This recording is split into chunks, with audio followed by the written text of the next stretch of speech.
Aba y bienvenidos todos. Realmente es un honor para nosotros, como los amigos argentinos de la Universidad de Jerusalén, asistir hoy a una conferencia que la van a brindar dos alumnos egresados de la universidad. Esta conferencia está también auspiciada por la Cátedra Libre de Holocausto, Genocidio y Lucha contra el Delito, la Facultad de Derecho de la Universidad de Buenos Aires, que dirige y coordina el doctor Roberto Marcasian, que está aquí presente, a la Fundación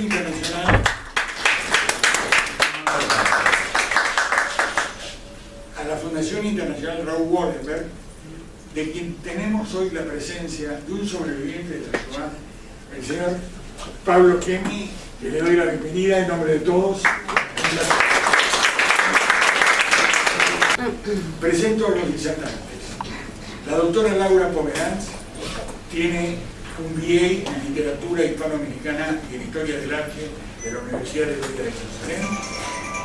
Además, un máster PhD en Historia del Arte de la UNAM de México. Es especialista en holocausto y genocidio a través del arte contemporáneo. El doctor Yossi Goldstein tiene un PhD en judaísmo contemporáneo en nuestra Universidad de Jerusalén, un BA en Historia, Sociología y Antropología y un máster de Historia Social Europea de la universidad. Es investigador de nuestra Universidad Hebrea y asociado a Yad Vashem, Autoridad de la Memoria del Holocausto y de la... Yo los invito a los disertantes a pasar y les reitero el agradecimiento por haber participado.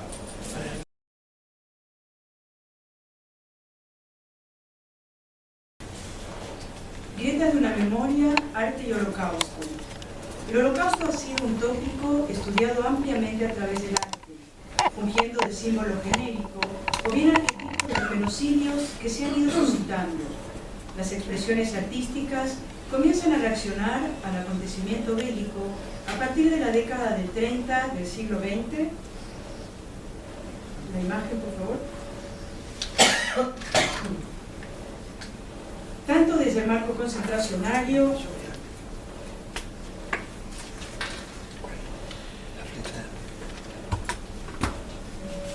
como desde los sobrevivientes.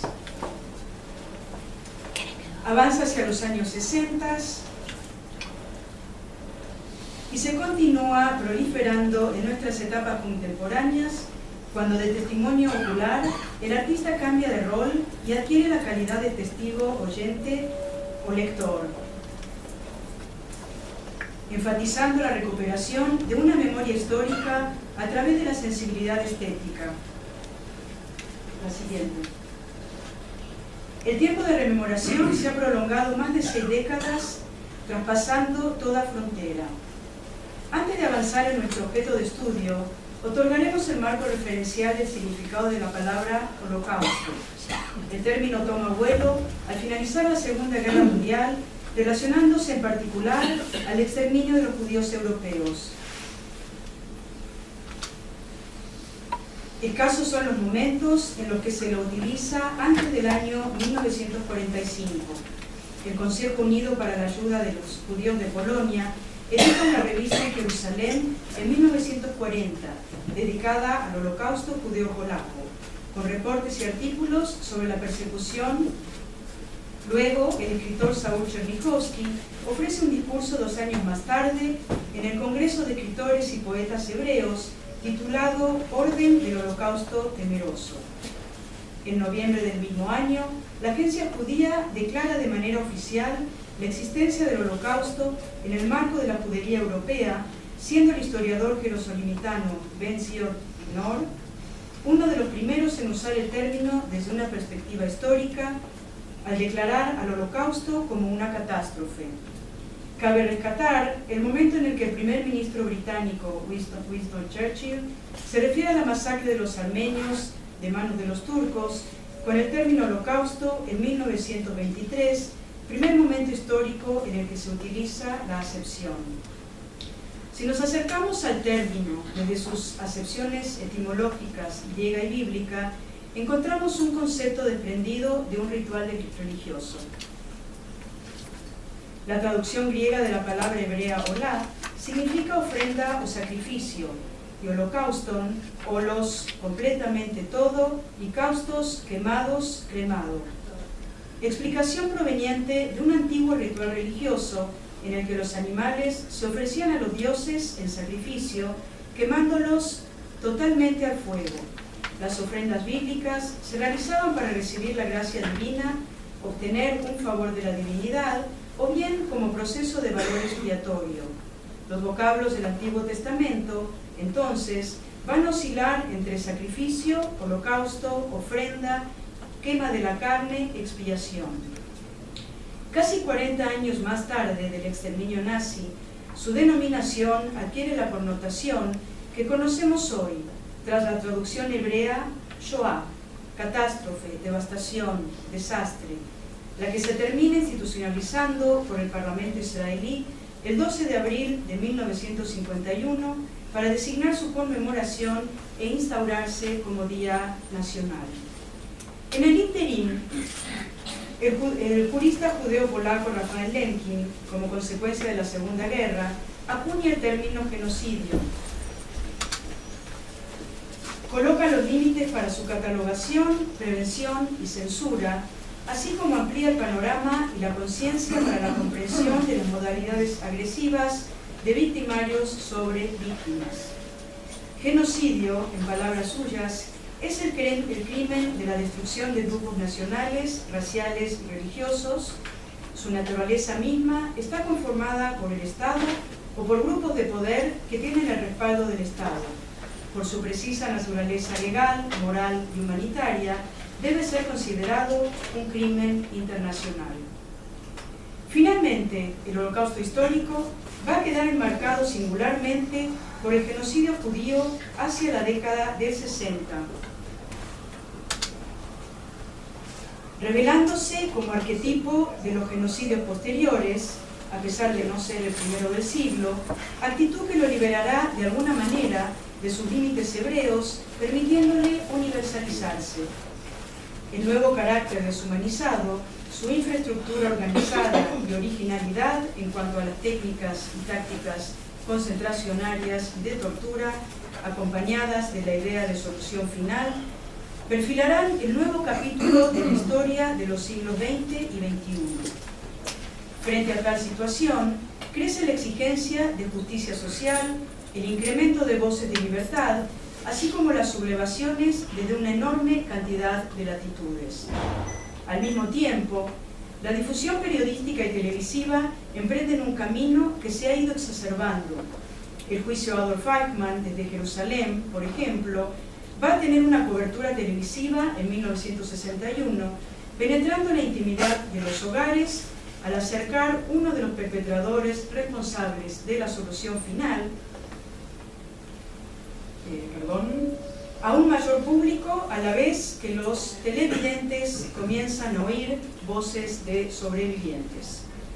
El panorama desconocido ante el mundo constituirá, en palabras del historiador Alejandro Baer, una verdadera escenificación política, un acto de pedagogía nacional de la memoria, el cual señala el principio de un proceso en el que el Holocausto se convierte en un componente esencial de su identidad, de la identidad de los israelíes, una memoria compartida por todos.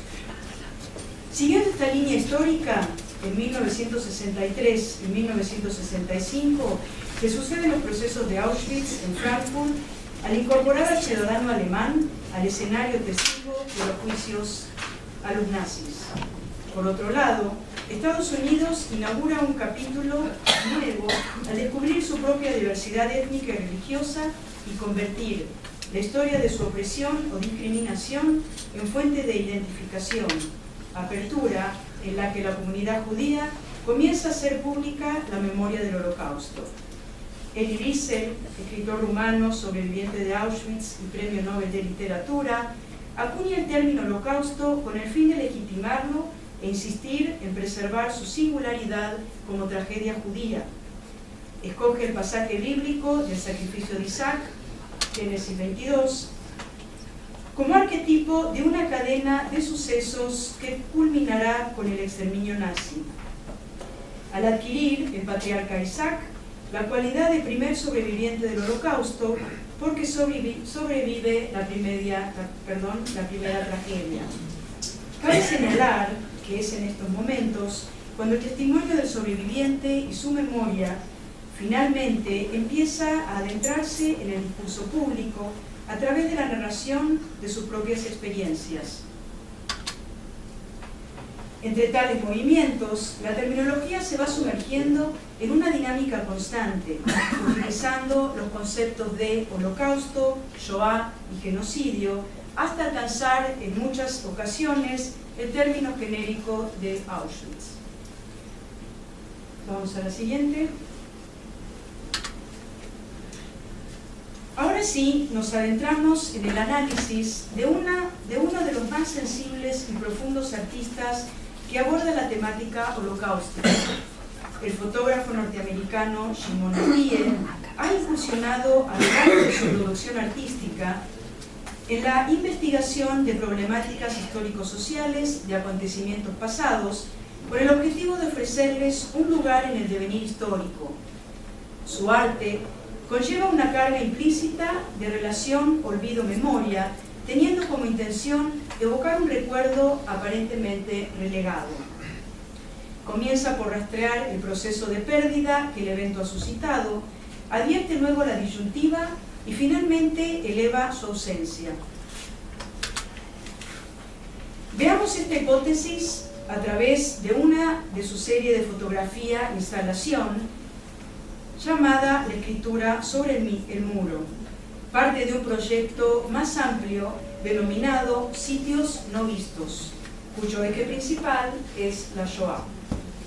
Entre el andar, detenerse y retomar camino, Shimon reúne pasado y presente en las imágenes que proyecta en las calles de Berlín entre los años 1991 y 1993, etapa de división de aguas con la caída del muro y la consecuente reunificación de las dos Berlines, bajo la jurisdicción de la República Federal Alemana.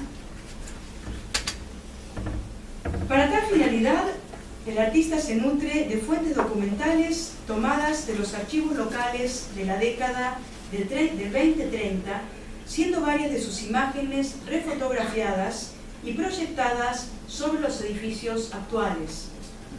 El producto compositivo resulta de dos tiempos paralelos: el de la época previa al Holocausto, cuando los judíos vivían en el antiguo barrio del distrito de Schönenviertel, no sé si esté bien pronunciado en alemán, y aquel de la misma ciudad oriental que bajo control soviético tras 28 años abriría finalmente sus fronteras.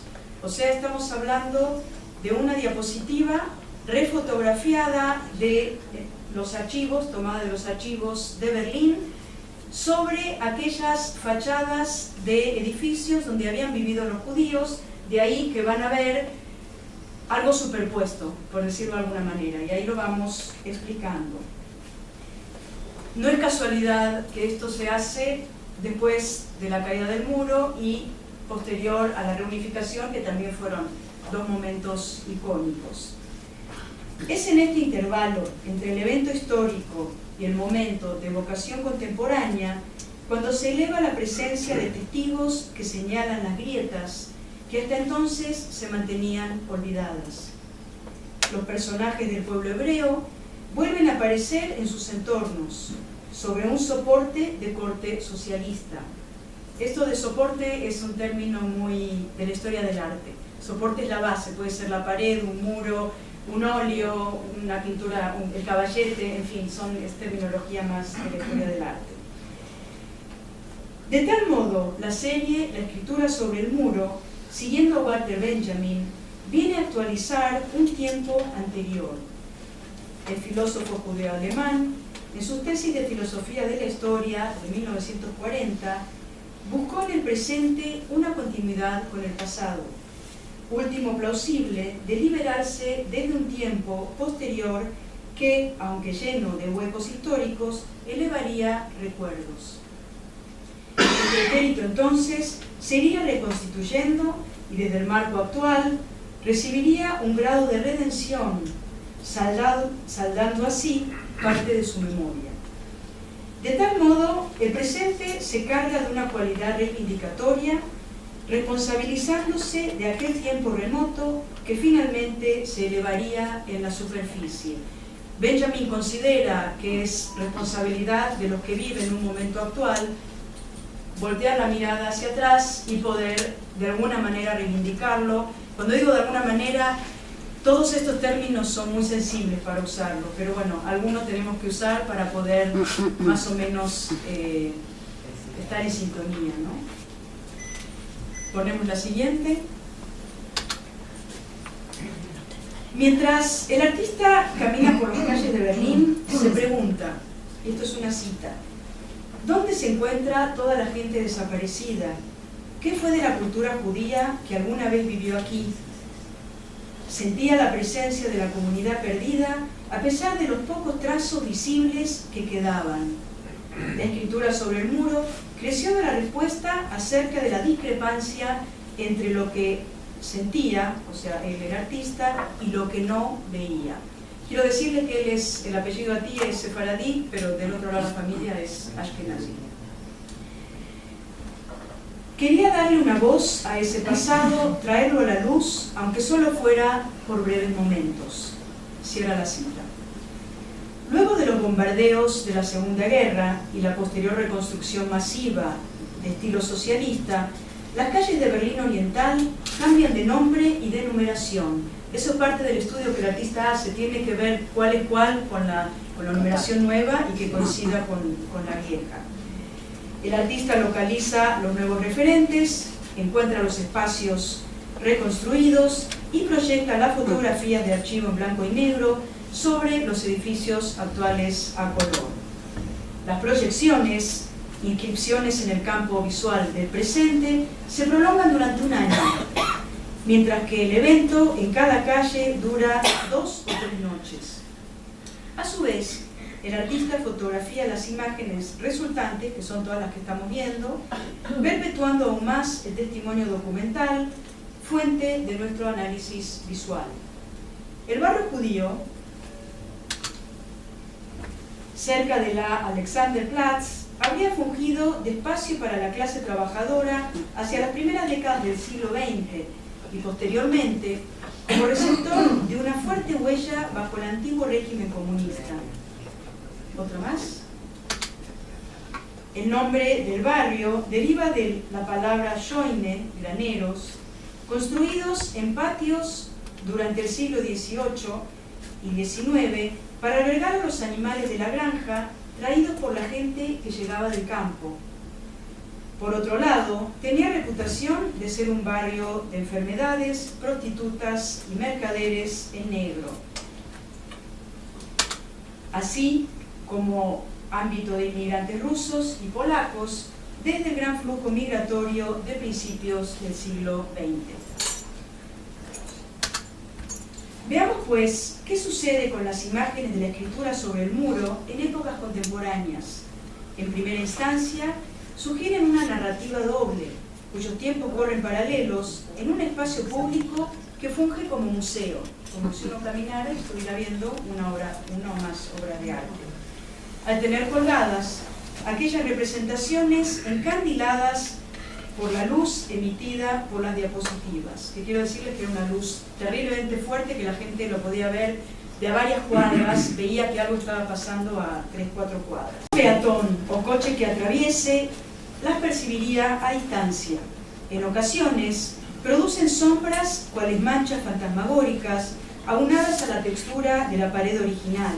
Y esto fantasmagórico es una característica de lo que en el arte contemporáneo sería postmoderno, porque todo esto es parte de un aura postmoderno y este es un artista muy de instalación, ¿no? De videoinstalación. Ok. En apariencia podrían percibirse como fotografías urbano-arquitectónicas, donde los grafitis, anuncios publicitarios y letras se asumen parte de ellas, ofreciéndoles a las instalaciones un sentido editorial. La imagen fusionada se apropia de la traza urbana, desplazándose entre espacios horizontales y verticales, donde sonidos y movimientos naturales de peatones, coches, camiones y luces interactúan. Vamos a la siguiente. Las fotografías involucradas no son originales, sino citas de otras, panoramas preexistentes o la apropiación de espacios y tiempos desfasados. Desde el momento en el que se trata de una reproducción de archivo, esta pierde su carácter de unicidad y ofrece una sensación de montaje de una escena sobre otra, enmarcadas ambas en el contexto urbano. Tal pérdida de aura, siguiendo nuevamente a Walter Benjamin, encausa el sentido que el artista desea transmitir, la interdependencia entre ambos momentos históricos y el anuncio de un resultado inédito. En este punto del proceso, la serie se descubre homogénea, elevando el denominador común, las calles de un barrio de la ciudad de Berlín, que adquiere la calidad de espacio expositivo, espacio de múltiples marcos, tanto formales como de contención. Shimon, como fotógrafo posmoderno, articula la imagen como pintura contextualizada, la escenifica en un espacio público y por su calidad de sitio específico se percibe colmada de carácter documental y de énfasis teatral, entorno en el que se privilegia al espectador sobre el artista. La suma de tales condiciones, veladas en un ámbito cuasi fantasmagórico, eleva la desaparición de un pueblo absorbido por las manos de otro, dando a luz un nuevo espectro iconográfico, el cual solo puede tener lugar en ausencia del original. El proyecto, afirma el artista, debería verse como una simulación de la vida judía como alguna vez había existido, y no como una reconstrucción literal. Fin de la cita. Simulación que activa en el público algún tipo de recuerdo. La realidad expuesta, desfasada temporalmente, responde a un arreglo sumamente minucioso, en el que el paisaje del antiguo barrio y su genuina arquitectura se reinscriben en la etapa inmediata a la caída del muro, momento en el que se produce la confrontación de imágenes superpuestas, creándose un nuevo registro temporo-espacial. Es en el espacio entre ambos donde se percibe un tercer ámbito, delgado y agudo, aquel que alberga la grieta, la que se oculta, aflora y desvanece, atesorando un vacío, el vacío de la memoria, vacío que a principios del siglo XX cuenta con una diversidad judeo-social de centros educativos, instituciones sociales y religiosas, tiendas departamentales y restaurantes, cuando hacia la Primera Guerra muchos judíos adoptan el patriotismo efervescente de acercarse a una vida secular, abandonando las tradiciones y dedicándose a la literatura, el teatro, la música, el arte, las ciencias, asimilándose a la sociedad alemana, totalmente ajenos a las distinciones que luego sufrirían. Si nos concentramos en la fotografía de sitio específico de la librería, de la calle, otra vez los que lean alemán, yo la digo en un mal alemán, Anstrasse, número 43, Antigua, Grenadinstrasse, 7. Aquí vemos un hombre de espaldas, si logran verlo, ¿no? Porque no tengo... Sí, se ve. Vestido a la usanza religiosa de la época, saco largo negro y sombrero, ubicado casi al nivel de la calle, como si tocara el piso. Si se dan cuenta, no vemos los pies, pero sí nos podemos imaginar que por el tamaño casi está tocando el piso. Se inserta en la construcción, como si se insertara en la construcción actual. Parte de un coche, que es lo que vemos en el primer plano, ajeno totalmente a la época, se ve estacionado al frente del edificio, en cuya puerta de entrada se leen letras en alemán, mientras, pintura descascarada, se deja ver en la pared frontal. La calle cuenta con una pequeña porción adoquinada. El hombre de la fotografía se ve parado delante de una vidriera, cuyo cartel bilingüe en alemán, Hebräische Buchhandlung, y su acepción hebrea Beit Mishar Sfarim, aquello que se alcance a ver, ¿no? Nos indica que se trata de una tienda de libros hebreos, judíos, razón por la que letras hebreas en yiddish se ven acompañadas de dibujos de objetos ceremoniales para la casa, el estudio y el rezo. Un candelabro de 7 brazos a la izquierda, menorá, un manto, el talit a la derecha, libros del Pentateuco, Sifrei Torah, leyendas, Megilot, coronas para novias, atarot y filatelias, tfilín, entre otros. Estas representaciones atestiguan el modo de organización de la minoría, sus programas de acción cotidiana, así como el modo de preservar el pasado. Aunque el idioma oficial fuera el alemán, la diversidad de lenguas convive hacia los años de entreguerras. Recordemos que el yiddish, originario entre los judíos de Europa Central y Oriental hacia el año 1000 aproximadamente, era un dialecto de base germana con 1/3 de fuentes hebreas y eslavas, escrito en caracteres hebreos. Se va expandiendo por el mundo a consecuencia de las migraciones de los siglos XVIII a XX, transformándose en un lenguaje de cohesión sociocultural hasta llegar a ser hablado por 3/4 partes de la población judeo-europea antes de la Segunda Guerra Mundial.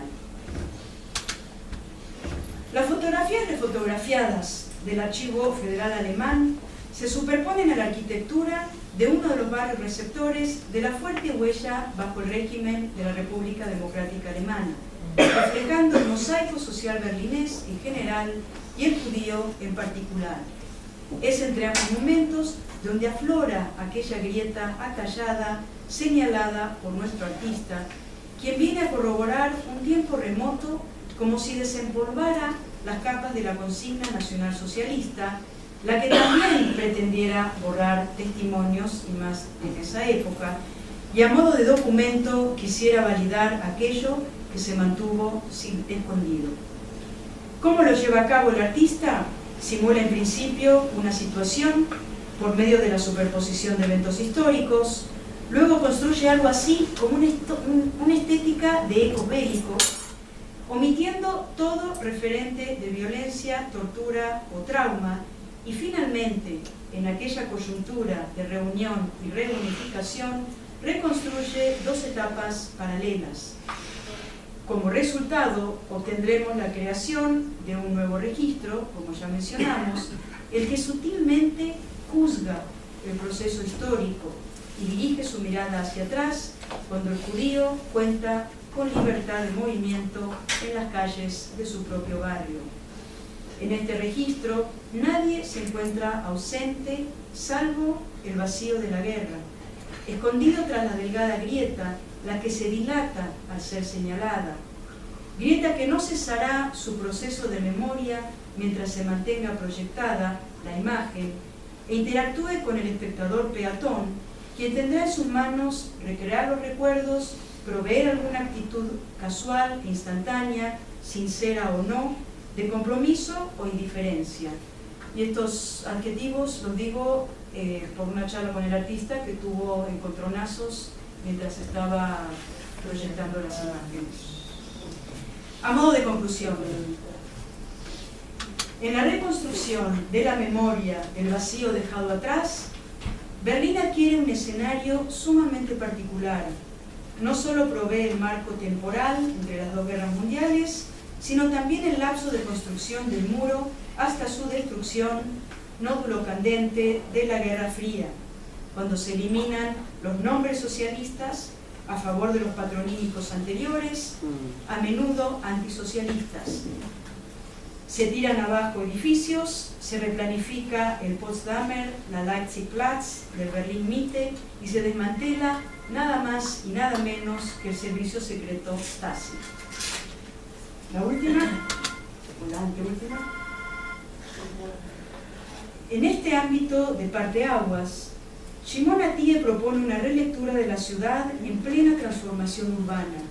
Reinscribe una pequeña porción de la historia, se apropia de sus calles y edificios con el fin de señalar algunas de sus marcas visibles u otras opacadas por la historia, en suma, imágenes y recuerdos reprimidos o interrumpidos por acontecimientos traumáticos. Tras tal modo peculiar de recuperar alguno de aquellos espacios berlinescos, el fotógrafo eleva a la superficie dos de sus capas escondidas y agrietadas. La primera, heredera de las generaciones que atravesaron, sobrevivieron o bien perecieron en la Segunda Guerra; la segunda, fundadora del bloque comunista en su primera etapa del colapso. Es entre estos tiempos de memoria intangible cuando un artista plástico puede señalar otro momento anterior y deliberadamente olvidado, llamado Holocausto, actualizándolo desde una realidad lejana donde sus fotografías e instalación se transforman en testimonios de documentos escritos o a lectura exegética al borde del siglo XXI. Muchas gracias.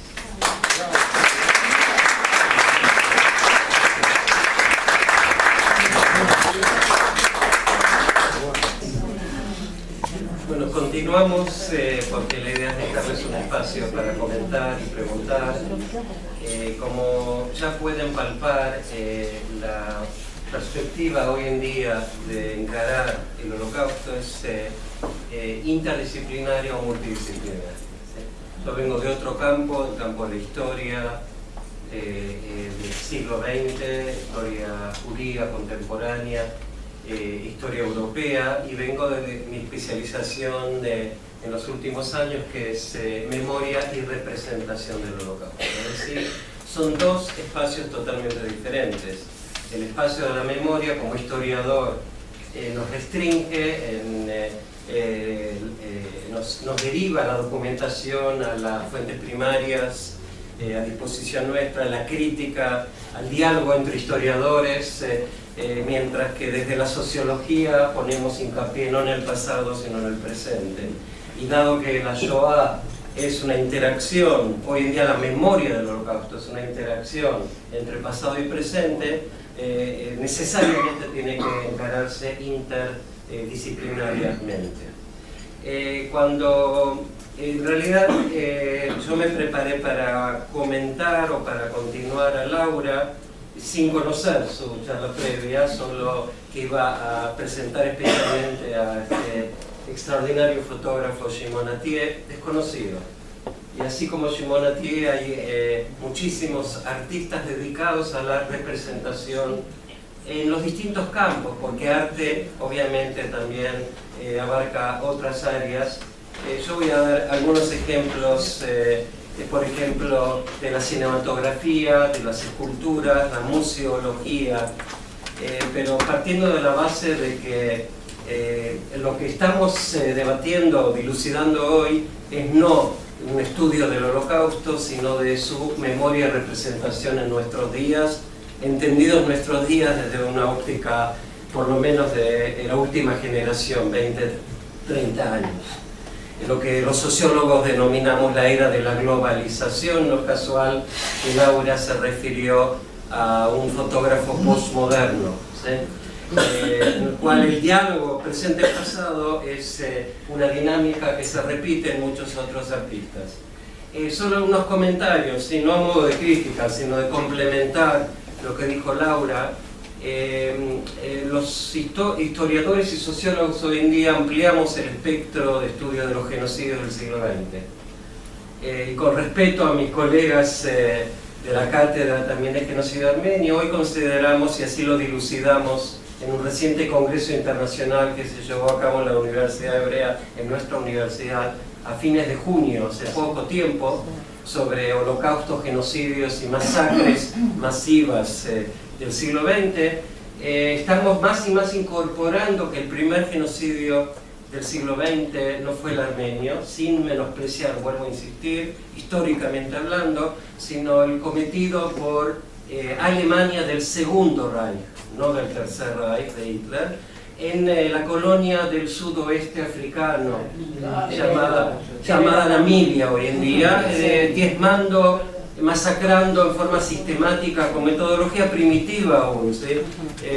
A las tribus nativas de los Nama y los Herero, a principios del siglo XX. Es decir, más y más se asume ese evento como el primer genocidio del siglo XX. Y la importancia es aplicar conceptos que hemos estudiado y que también Laura mencionó, un concepto que se mencionó y no se aclaró etimológicamente, y me tomo la libertad de aclararlo, es el concepto de Shoah, que es el término hebreo, ¿sí? Es decir, definiste muy claramente holocaustón, definiste la definición de Raphael Lemkin, este jurista judío-polaco que está siendo hoy en día más y más reivindicado, que falleció en el año 1959 y que contribuyó a la declaración y la carta, la convención más importante existente hasta hoy en día, adoptada por las Naciones Unidas en diciembre de 1948,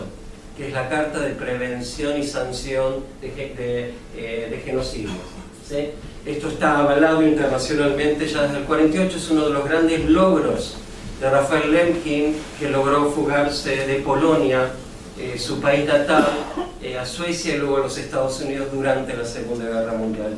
Ahora bien, el concepto de Shoah es un concepto bíblico también, pero a diferencia de holocaustón, en hebreo olá, este sacrificio totalmente inmolado, como bien lo expresó Laura, Shoah es un término utilizado en los profetas, ¿sí? En la tercera parte de lo que se llama el Antiguo Testamento. Isaías, por ejemplo, capítulo 10, si mal no recuerdo, versículo 3, es uno de los que menciona el concepto de Shoah como una catástrofe, como una amenaza de destrucción, en este caso del primer templo de Jerusalén, por parte de los asirios, cuando advierte que debido a los pecados del pueblo judío, ¿sí?, se avecina una catástrofe, y dice en hebreo profético, ¿qué van a hacer cuando venga esta Shoah? Cuando venga desde la lejanía esta catástrofe, ¿sí? Ambos conceptos perdieron la etimología, si bien se los utiliza para aplicar más y más la asociación del holocausto judío como un sacrificio, como una inmolación, debido a la asociación con hornos crematorios. Y esto le hace daño, ¿sí?, a la memoria del holocausto, porque no fue ni un sacrificio ritual, no fue una catástrofe natural, y menos que menos podemos considerar desde las ciencias un castigo divino, ¿sí? Shoah lo popularizó, esto sí pasamos al campo de la representación artística moderna, ¿sí?, contemporánea. El cineasta pensador Claude Lanzmann, judío francés, en su film ya un ícono, ¿sí?, de la representación artística, él eternizó el concepto de Shoah cuando lanzó su proyecto de vida, como lo define también en su autobiografía La Liebre de Patagonia, se titula en español, como una dedicación, se puede decir hasta hoy en día, cuando ya cumplió 90 años, ¿sí? Hace pocos meses también creo que visitó la Argentina, o el año pasado, para presentar su último film, también ligado a la Shoah y basado en entrevistas tomadas en los años 70, precisamente en 1975, y el film se titula El último de los injustos, 2013. Y es interesante porque lanza aquí una entrevista al último sobre judíos de los guetos, en este caso del gueto campo de concentración de Terezín, en alemán Theresienstadt. Y lo tituló, lo lanzó en 1985, son casi 9 horas y media de un total, de un proyecto monumental de más de 250 horas filmadas, en las cuales él no presenta documentales de la época, sino entrevista a protagonistas. Es decir, todo el film es una representación que apunta a la memoria colectiva, ¿sí? ¿Entienden la diferencia? ¿Sí? Acá se rememora con los protagonistas, incluso con cámaras ocultas, a perpetradores, a criminales nazis, que es una de las partes más dramáticas de este largo film. Es decir que el concepto de Shoah es muy importante también, porque hoy en día más y más se lo universalizó. Ya no es meramente un concepto utilizado entre judíos o en el museo donde yo también trabajo, investigo, que es el Centro Recordatorio Internacional de Yad Vashem, también un término que literalmente significa mano y nombre, pero que está también tomado de los profetas como Isaías, y que significa un monumento eterno, una memoria eterna de los caídos, de los muertos. Ese es el nombre de este centro internacional. De los justos. No. Yad Vashem. Perdón, yo sé de qué hablo, vengo de Yad Vashem. Yad Vashem tiene uno de sus subproyectos sobre los justos entre las naciones. Pero el nombre Yad Vashem no fue puesto por el tema de los justos gentiles o justos entre las naciones, sino por las víctimas que perecieron en la Shoah. ¿Está clara la diferencia? ¿Sí? Es una cosa no perjudica a la otra, ¿sí?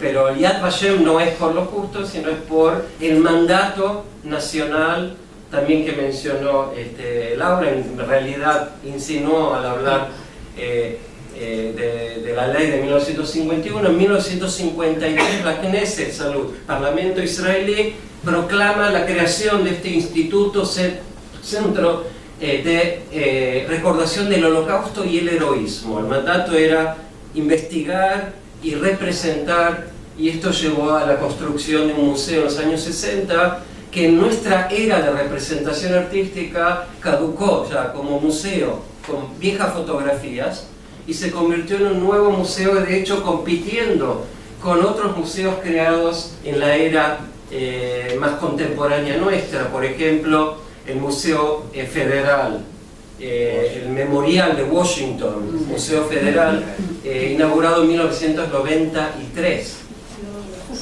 Es decir, que es el museo no judío, sino un museo federal. Es decir, la idea es representar el Holocausto como un evento que tiene un significado universal. Y en eso Yad Vashem continúa esta línea. Su nuevo museo, Yad Vashem, lo inauguró en marzo del año 2005. Un año importante, es el mismo año en el cual las Naciones Unidas proclamaron en noviembre del 2005 al 27 de enero como el Día Internacional de Conmemoración del Holocausto. ¿Por qué 27 de enero?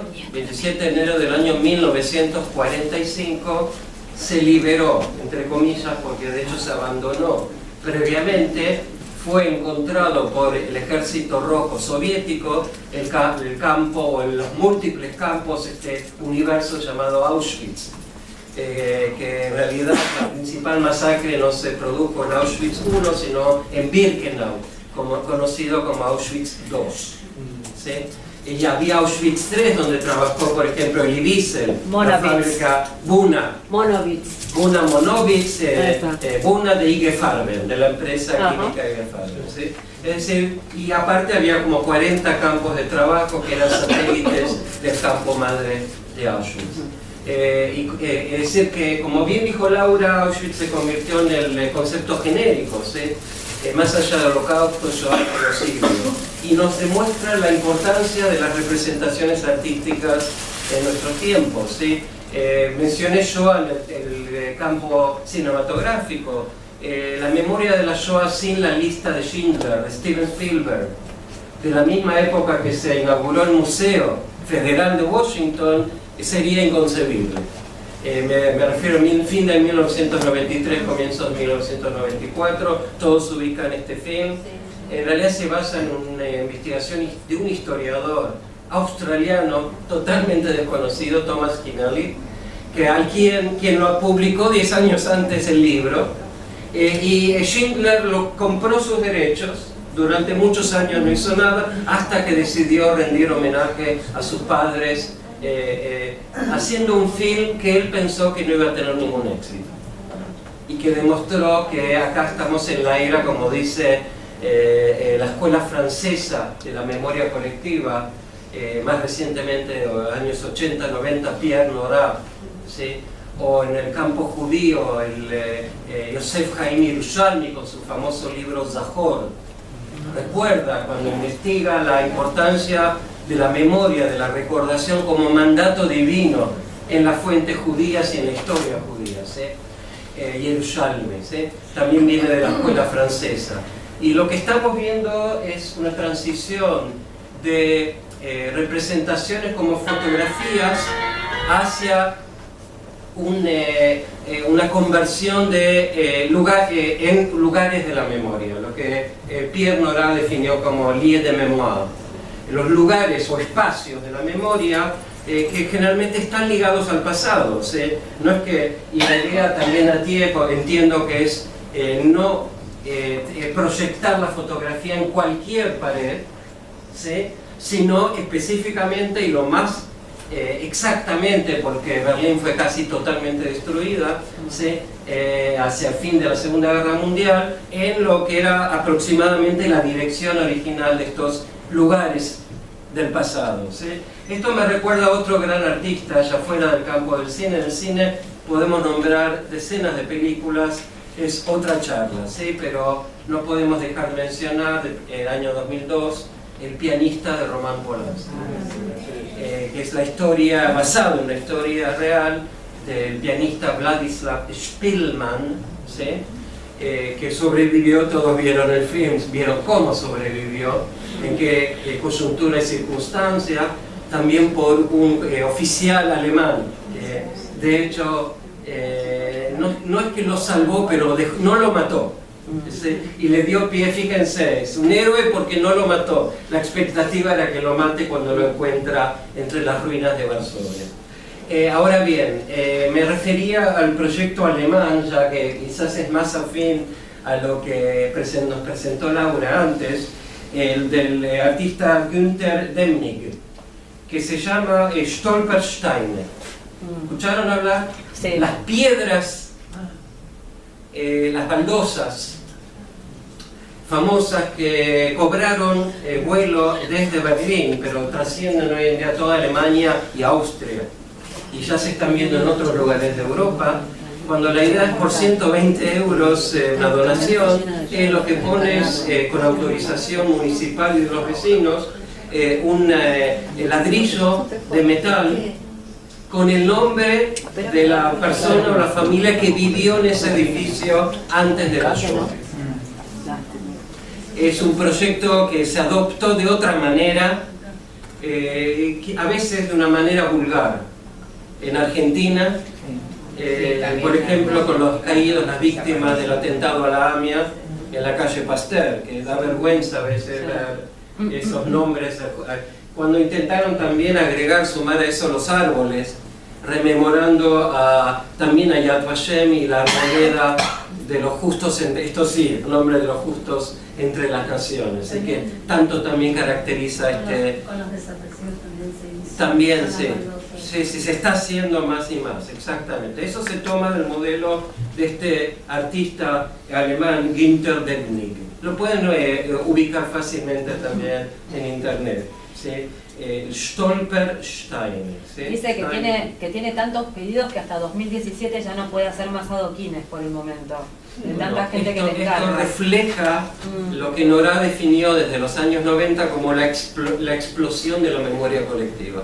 Justamente en la globalización necesitamos recuperar la memoria del pasado, y se da este diálogo interesante que en el marco de por lo menos pueblos más occidentales o que vivieron la Segunda Guerra Mundial, padecieron. El Holocausto se convirtió, como de Andreas Huysen, otro autor muy conocido, dice tropos universal, un lugar universal para aprender también sobre otros genocidios. Ahora bien, si hablamos también de la representación, solo unos minutos para que nos quede tiempo para el debate, ¿sí? Unos minutos más y termino mi exposición, ¿sí? El tema de la museología, quería dedicarle los últimos minutos a la museología. Ya mencioné Yad Vashem, el Museo Federal de Washington. Es interesante que más y más en los años 90 se construyen monumentos y en especial museos dedicados al Holocausto. En algunos contextos, por ejemplo Berlín, que es un enorme espacio de la memoria, como bien lo expresó Laura, ¿sí?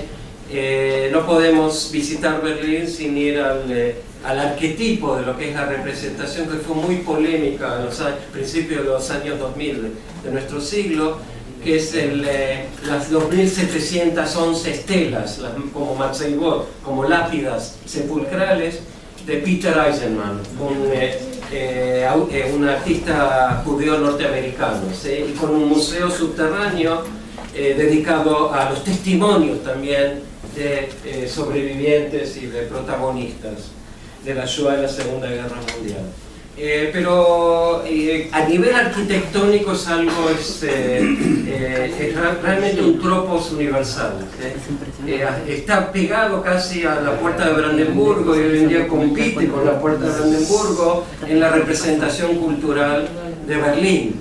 Pero a esto debemos sumar la hermosa, interesante arquitectura postmoderna también de otro arquitecto judeo norteamericano de origen polaco, Daniel Libeskind. Un famoso porque es el que diseñó, luego no lo dejaron construir, pero diseñó el nuevo Ground Zero, donde estaban las Torres Gemelas en Manhattan, en Nueva York. Libeskind, a fin de los años 90, 1999, es el arquitecto que construyó el Museo de la Historia de los Judíos Alemanes.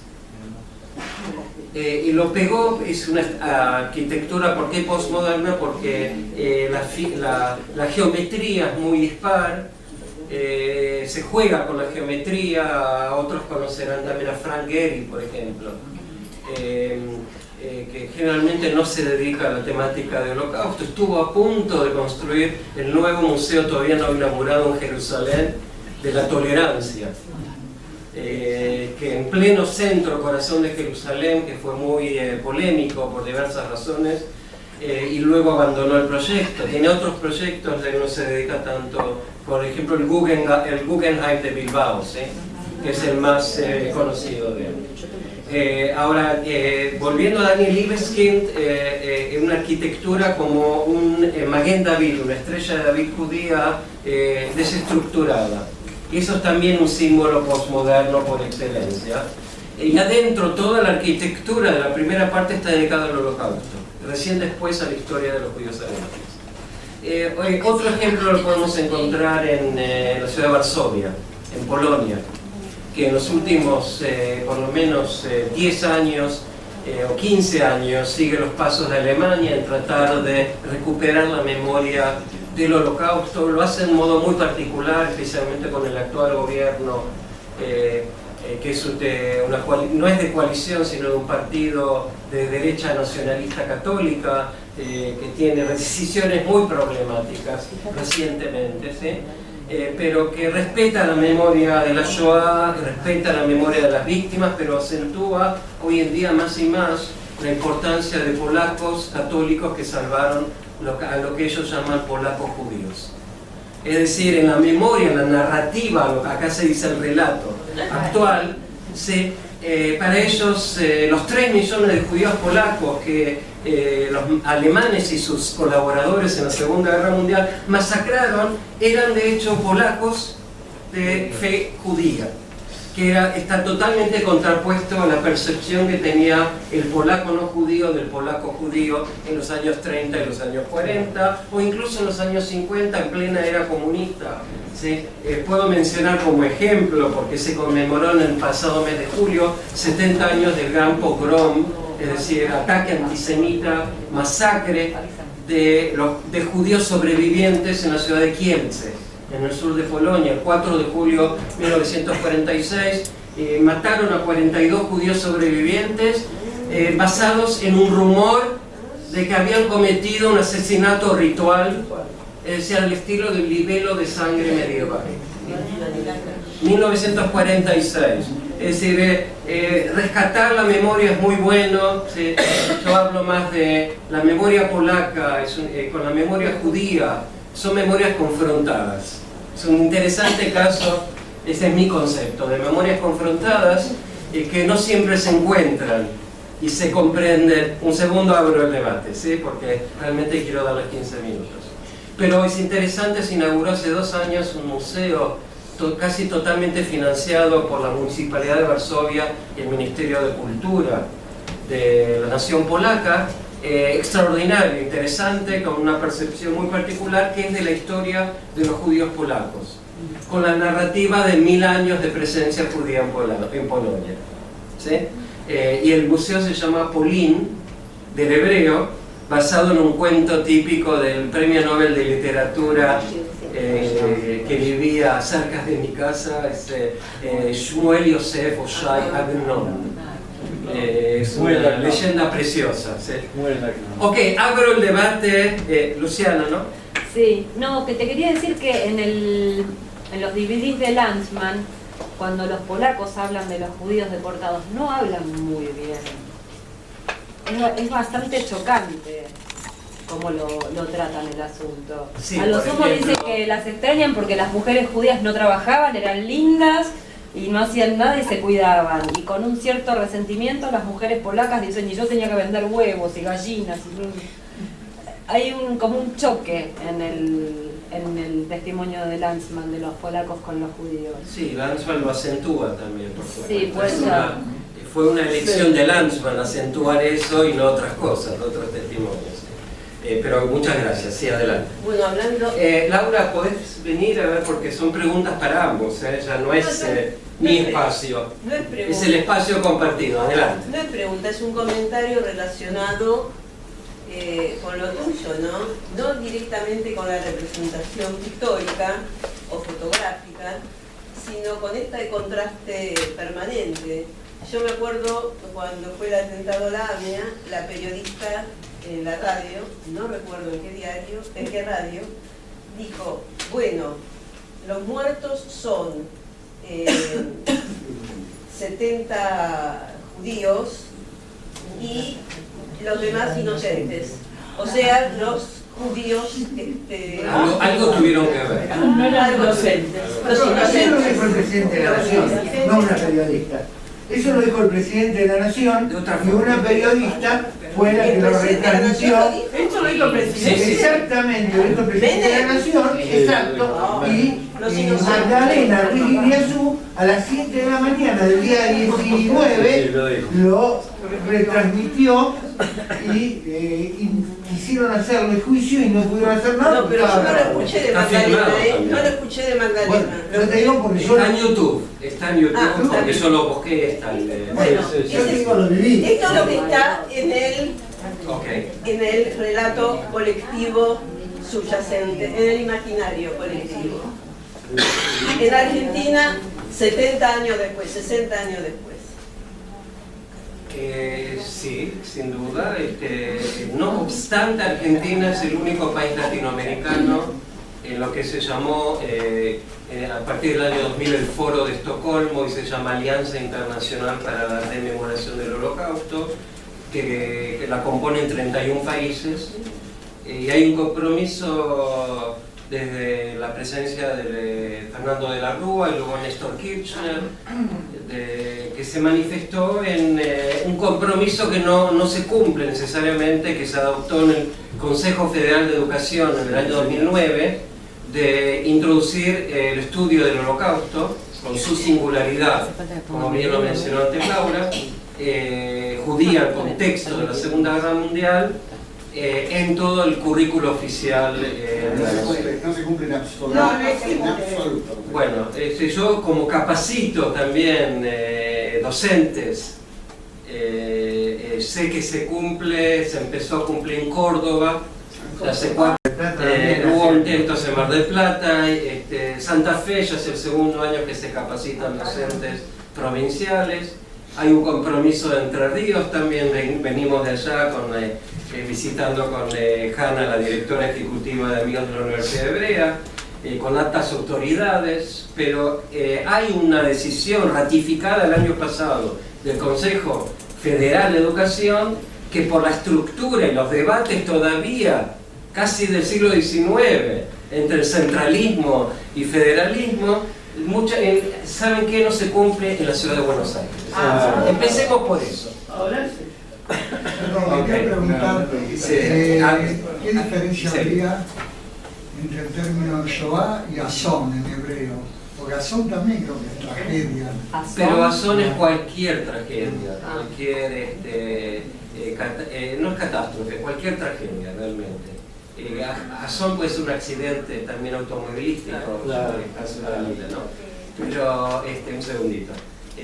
Así que hay una diferencia enorme, en hebreo es muy sutil en la utilización de conceptos. Adelante. Una pregunta para Laura. Laura ha estudiado diversas expresiones artísticas de numerosos genocidios. Lo hizo con el genocidio armenio, el judío, el de Camboya, el de Bosnia.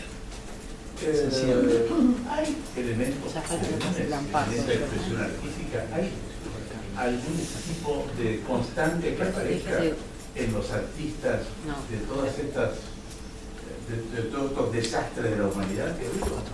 Sí, sí hay, definitivamente. Digo, el proceso para estudiar estos temas a través del arte, que tiene que ver con violencia, tiene que ver con asesinatos masivos, hay varios términos para acercarse. El primer momento para acercarse es del contexto histórico, de poder entender de Camboya, quién es Camboya, qué pasó ahí, cuál es la cultura. Entonces, en base a cada cultura podemos encontrar elementos comunes. Aunque parezca así como deshilachado, yo estudié mucho el feminicidio de Ciudad Juárez, que también México tiene, y el arte, porque el punto es las historias de cada uno de los países, desde la parte histórica y desde la parte artística, creativa, cómo llegamos a ver la reacción de los artistas. Y ahí es donde podemos encontrar diferentes tipos de elementos comunes. La utilización de materiales prohibidos, por ejemplo, en un país o en otro, como en Camboya me topé con un artista excelente que trabajaba el bambú, y obras impresionantes, budas gigantescos, un excelente artista, y yo dije, bueno, ¿cómo hago para, cómo se relaciona con el genocidio? Bueno, después de leer, estudiar, llego que el bambú era, dentro de las listas de los Khmeres Rojos, uno de los materiales prohibidos. Bueno, en ese sentido llego a que el material es un material de resistencia. Entonces, más allá de si es un Buda o si es una casa o lo que fuera, o nada, algo abstracto, entonces en ese sentido empiezo a hacer cruces entre, o sea, más bien reuniones entre los diferentes genocidios. El genocidio de Bosnia, por estar inserto en Europa Oriental, es más intelectual, porque entonces en ese sentido es como voy encontrando diferentes tipos de relaciones. Ahora empecé a estudiar el de Guatemala, y evidentemente voy a encontrar elementos comunes con México, por ejemplo, y ahora no te puedo marcar exactamente qué con qué, pero se van uniendo en la medida que haya elementos históricos y elementos creativos artísticos, porque México es un país que dentro de lo que es el arte contemporáneo está sumamente avanzado, o sea, está donde ustedes quieran, o sea, en lo más alto. Entonces no va a poder dialogar con otros países que no tengan ese tipo de arte. Y a mí evidentemente me interesa también muchísimo la reacción desde hoy, desde el arte contemporáneo, más contemporáneo en la medida que se pueda. Entonces ahí es donde voy también encontrando un diálogo entre los artistas, entre las reacciones. No, perdón, dos cosas quería decir. Una relacionada con esto que estabas hablando. Voy a repetir casi estrictamente lo que un día me hizo un comentario un historiador argentino muy conocido por todos, que es Osvaldo Bayer, de ascendencia alemana justamente, y él dice personalmente que hay una raíz común en 4 genocidios: el armenio, el alemán, el argentino, el cultural que son los genocidios, y Chile. ¿Por qué? Porque todos fueron ejércitos prusianos. En Turquía, ejército prusiano; Argentina, ejército prusiano, que yo estudió mucho en un documental que se llama Panteón Militar, y bueno, en Chile lo mismo, que en Chile hasta hoy sobrevive el mismo tipo de ejército. Eso era un poquito la colaboración de lo que estabas hablando. Pero yo quería preguntar algo saliendo del contexto pero también dentro del arte. ¿Existe algún tipo de estudio o forma de estudiar la música en el genocidio, creo que es otra rama, ¿cierto? Sí, desde las orquestas de prisioneros, sí, ¿existe algo de eso? Existe, incluso le recomiendo entrar a la página de Yad Vashem, tiene una excelente página en español, y además una exhibición, Las cuerdas del corazón, creo que se llama. Se presenta incluso todo un proyecto importantísimo del intento de la posguerra, por ejemplo, Shmerke Kaczerginski, un sobreviviente que vino a estas latitudes y murió en un accidente aéreo aquí en Argentina, regresando de Mendoza a Buenos Aires, creo que en 1954, de rescatar en la posguerra música de los guetos y de la Shoah. Está todo ese material. Pero hay creación musical referida al holocausto actual, como se está. Pero acá es otro lo que estamos preguntando. Está Theresienstadt, es un ejemplo extraordinario de creatividad cultural musical. Por ejemplo, la ópera infantil Brundiland, que se representó más de 50 veces en el gueto de Theresienstadt, que era tenía una concentración enorme de intelectuales, de artistas, algunos de ellos como Leo Haas o Friedrich, mostró también Laura, ¿sí?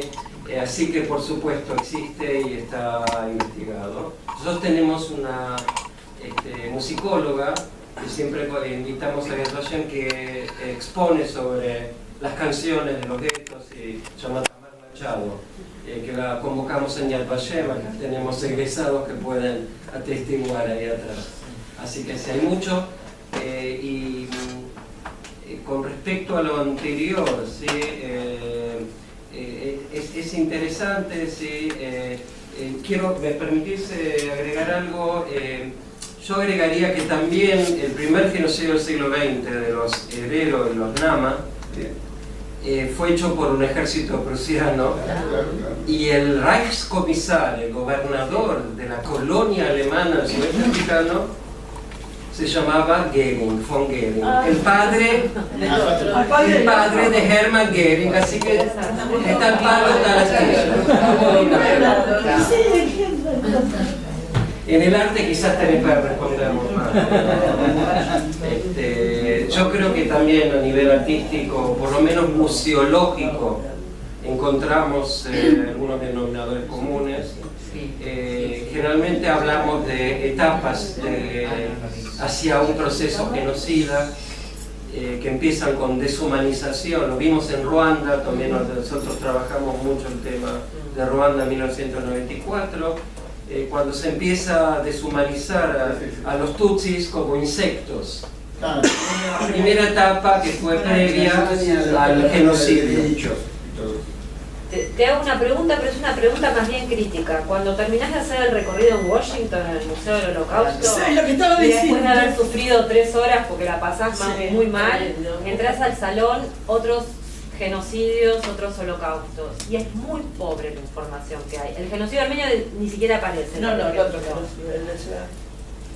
¿Cómo se puede hacer? No sé si vos tenés alguna llegada a eso, con quién habría que hablar, porque me parece que hay que empezar a estudiar los genocidios en red desde los Herero Nama en adelante, por lo menos los del siglo XX, como para poder estudiarlos en forma más global.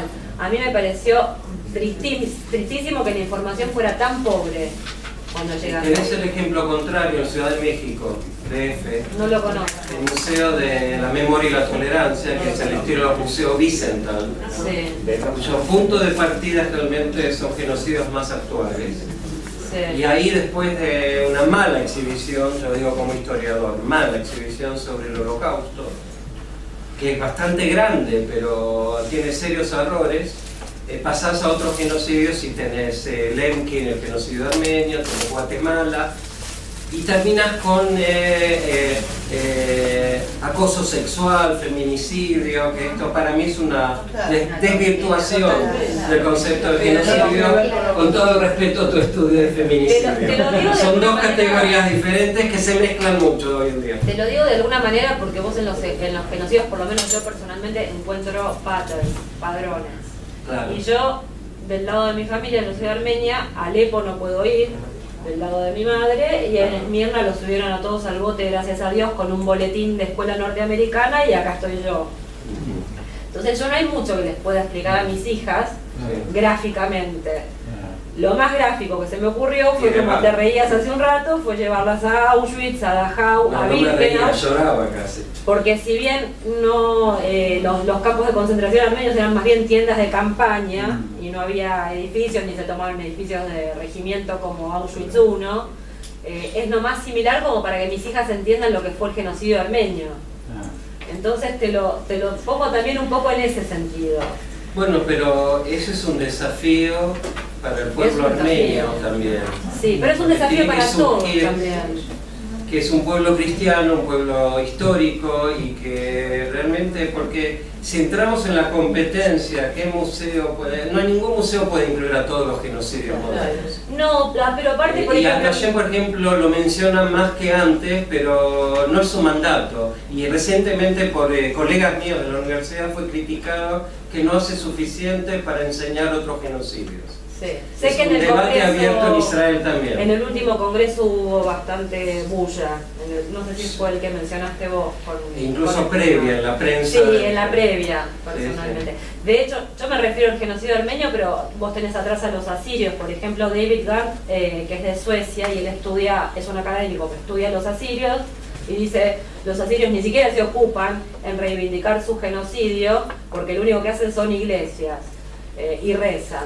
Pero dice que eran los testigos del genocidio armenio, porque venían, buscaban a los armenios y a los 10 días venían y se llevaban y deportaban a los asirios. Entonces digo, hay mucho para trabajar en red y que la gente cuando va a un lugar conozca las otras cosas. Totalmente de acuerdo.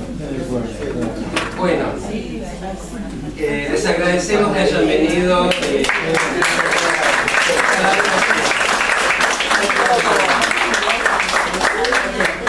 Por supuesto que agradecemos en nombre de todos los que hicimos posible este momento. Por supuesto siempre aprendemos más cosas, por la feliz coincidencia que nuestra amiga fue a la universidad a escuchar a Laura en las disertaciones sobre los distintos genocidios, coincidiendo con la visita de Yossi en su último día antes de volver a Israel.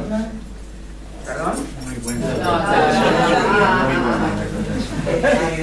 Así que realmente gracias, aprendimos un montón, queda mucho por saber, y lo que realmente este último mes, volviendo con otra compañera que también está aquí sentada de Berlín, es como entender por qué tenemos que seguir continuamente, y ahora más que nunca, por distintos motivos anti-israelíes, anti-judíos, anti-gente, esta es parte de la condición humana, seguir trabajando en los temas para saber, para que no se repitan, para que los relatos no sean falsos, para no confundir distintas terminologías.